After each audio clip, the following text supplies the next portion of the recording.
Hello students, welcome to the my YouTube channel Soni classes. Students, आज मैं आपके लिए क्लास 12th की फिजिक्स का एक न्यू चैप्टर आपके बीच लेकर आया हूं, जो कि हमारा चैप्टर होगा अल्टरनेटिंग करंट यानी प्रत्यावर्ती धारा।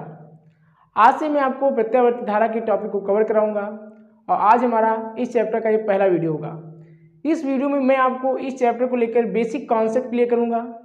देखिए, आपको हैबिट हो गई होगी कि मैं जब भी चैप्टर की स्टार्टिंग करता हूं तो चैप्टर को लेकर मैं सबसे पहले बेसिक कॉन्सेप्ट को क्लियर करता हूं।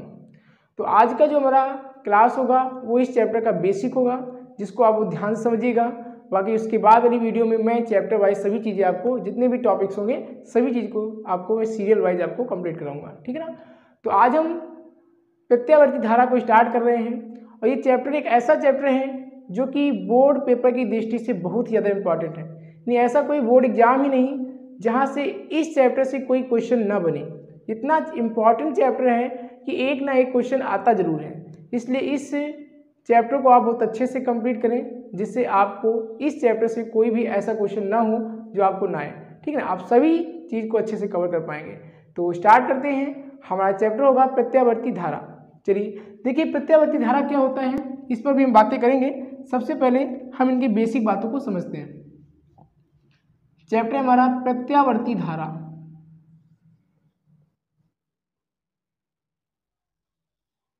प्रत्यावर्ती धारा इंग्लिश बोलते हैं अल्टरनेटिंग करंट।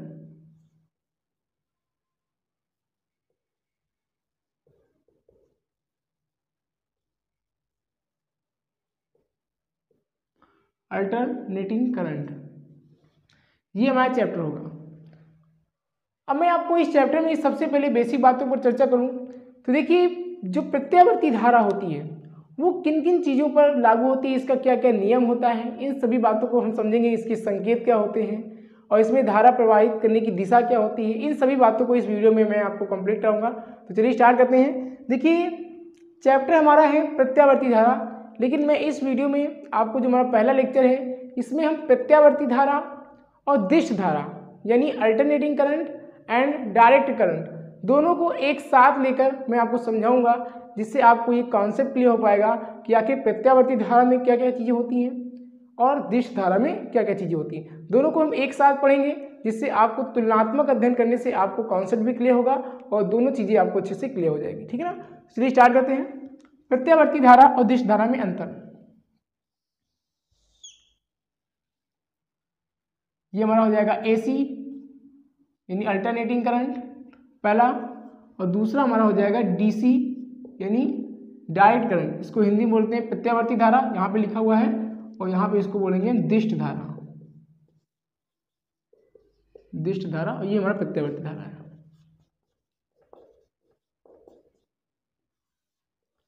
प्रत्यावर्ती धारा, alternating current and direct current. तो देखिए, प्रत्यावर्ती धारा और दिश धारा में जो अंतर है, वो सबसे पहला अंतर हम बात करें तो इसका जो पहला अंतर है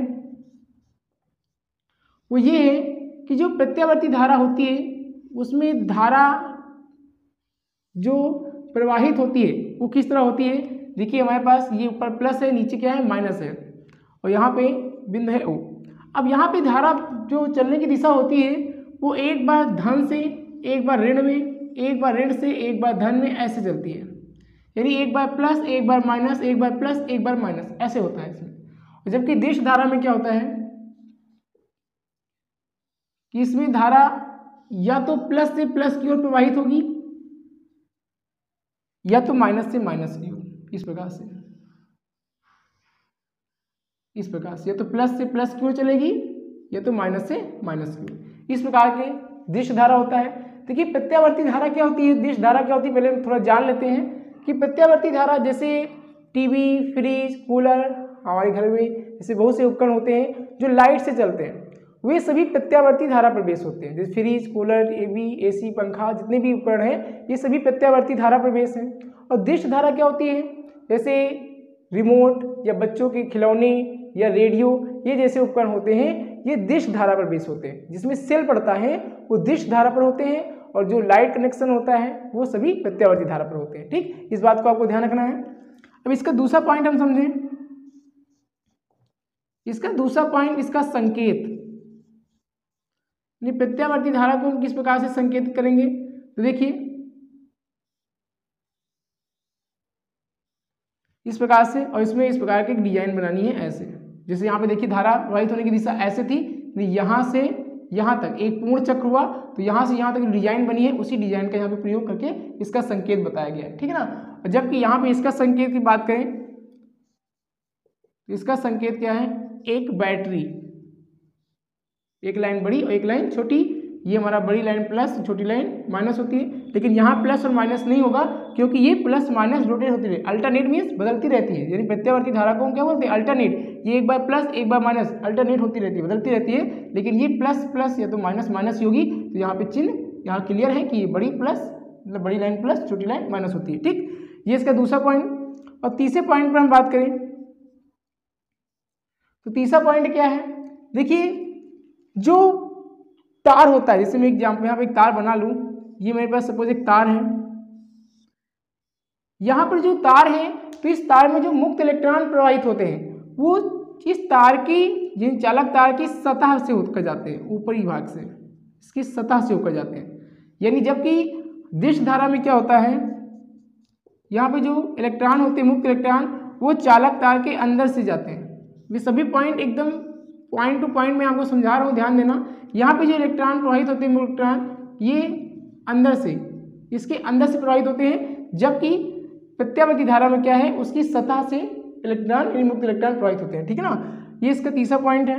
इसके चौथे पॉइंट पर बात करें तो आपने देखा होगा जब हम तार को छीलते हैं, तो तार जब आप छीलते होगे देखा होगा तो वहाँ पे तार के खूब गुच्छे जैसे निकले होते हैं, लंबे लंबे गुच्छे होते हैं। तो इस प्रकार से इसमें गुच्छे होते हैं। ये सब मेरे पास तार है और इसको मैंने छीला, तो इस प्रकार से बहुत से गुच्छे आपने देखे होंगे तांबे के निकले होते हैं। इस प्रकार से इसमें गुच्छे होते हैं। ये गुच्छे इसलिए होते हैं क्योंकि इसमें जितनी सतह होंगी, देखिए प्रत्यावर्ती धारा में क्या होता है कि बहुत से उपकरण का प्रयोग करते हैं। मतलब आप फ्रिज, कूलर, टीवी, एसी बहुत से उपकरण चलाते हो, हाई वोल्टेज के उपकरण चलाते हो, तो यहाँ पर क्या होता है कि यहाँ पे कई सारे गुच्छे होते हैं जिसमें से मुक्त इलेक्ट्रॉन प्रत्येक तार की सतह से होते हैं। तो यहाँ पर मुक्त इलेक्ट्रॉनों की संख्या अधिक हो जाती है और धारा अधिक हो जाती है, और जो उपकरण चलाते हैं उसको अधिक धारा की आवश्यकता होती है, इसलिए यहाँ पे कई सारे गुच्छे होते हैं जिनसे उनकी सतह से मुक्त इलेक्ट्रॉन काफ़ी तेजी से काफ़ी संख्या में निकलते हैं, जिससे उनको अधिक धारा प्राप्त होती है, ठीक है ना। और जबकि दिश धारा में क्या होता है, ये एक ही तार ऐसे सिंगल, मान लें कॉपर का तार है, इसी तार से एक ही सिंगल तार होता है, इस प्रकार से यहाँ पे कोई गुच्छे नहीं होते, ठीक है ना। ये सिंगल तार जो कॉपर का बना हुआ है ऐसा होता है, इसमें धारा प्रवाहित होती है। ये इसका चौथा पॉइंट। पांचवें पॉइंट पर बात करें, जो प्रत्यावर्ती धारा होता है वो तापीय प्रभाव उत्पन्न करता है। ये क्या होता है, तापीय प्रभाव उत्पन्न करता है। जबकि दिश धारा क्या होता है, ये तापीय प्रभाव, रासायनिक प्रभाव, रासायनिक प्रभाव तथा चुंबकीय प्रभाव उत्पन्न करता है, तथा चुंबकीय प्रभाव उत्पन्न करता है, ठीक। इस बात को ध्यान रखना कि जो प्रत्यावर्ती धारा होती है वो सिर्फ और सिर्फ तापीय प्रभाव उत्पन्न करती है, और जो दिश धारा होती है वो तापीय प्रभाव, रासायनिक प्रभाव तथा चुंबकीय प्रभाव उत्पन्न करती है। इस बात को आपको ध्यान रखना है। इसके छठे पॉइंट पर हम बात करें तो छठा पॉइंट क्या हो जाएगा, देखिए जो प्रत्यावर्ती धारा होता है, जो प्रत्यावर्ती धारा होता है इसमें हम ट्रांसफार्मर का प्रयोग करते हैं, इसमें हम ट्रांसफार्मर का उपयोग करते हैं, ट्रांसफार्मर का उपयोग किया जाता है। जबकि जो दिश धारा होता है इसमें हम ट्रांसफार्मर का उपयोग नहीं करते हैं। ये ध्यान रखना है, इसमें ट्रांसफार्मर का उपयोग नहीं किया जाता है, नहीं किया जाता है। इस प्रकार से इसको ध्यान रखना है।